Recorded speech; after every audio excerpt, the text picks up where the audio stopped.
एकदम soft, spicy आणि तोंडात टाकताच विरघळेल अशी कोफ्ता करी तयार आहे. भाताबरोबर खा किंवा चपातीबरोबर अगदी भारी लागते. त्यासाठी इथे मी ताजं कोवळं असं फणस घेतलेलं आहे. इथे मी अर्धा फणस कोफ्त्यासाठी वापरला आहे. त्याचे साल काढून घेतली, तुकडे करून घेतले आणि कुकरमध्ये चांगले 2 बटाटे घालून आणि हे तुकडे पाणी घालून थोडंसं 2 शिट्ट्या करून घेतल्या.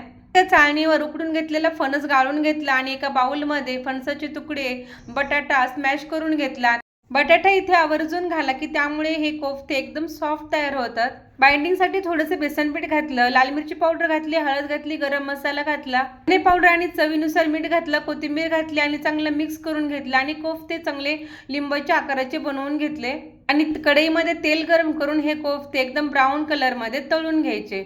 एकदम सॉफ्ट आणि हलकासा क्रिस्पी आपला कोफ्ता इथं तयार आहे. आता रस्सा बनवण्यासाठी वाटण करू. त्यामध्ये खडे मसाले घातले आणि लसूण आणि अद्रक सुद्धा घातलं आणि याच्यामध्ये 2 बारीक कांदे चिरून घातले, 2 हिरवी मिरची घातली आणि थोडंसं पाणी घालून एकदम बारीक पेस्ट तयार केली. आता वाटण भाजण्यासाठी कढईमध्ये तेल गरम केलं, एक तेजपत्ता घातला आणि थोडंसं जिरं तडतडल्यानंतर हे बारीक केलेलं वाटण घातलं. वाटण तेल सुटेपर्यंत चांगलं परतून घेतलं आणि त्यामध्ये नुसार काही पावडर मसाले सुद्धा घातले.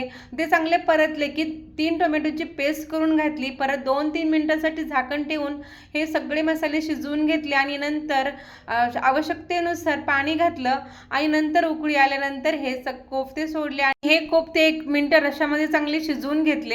एकदम स्वादिष्ट फणस कोफ्ता करी इथं तयार आहे. एकदा नक्की ट्राय करा आणि आपल्या रेसिपीला लाईक पण करा.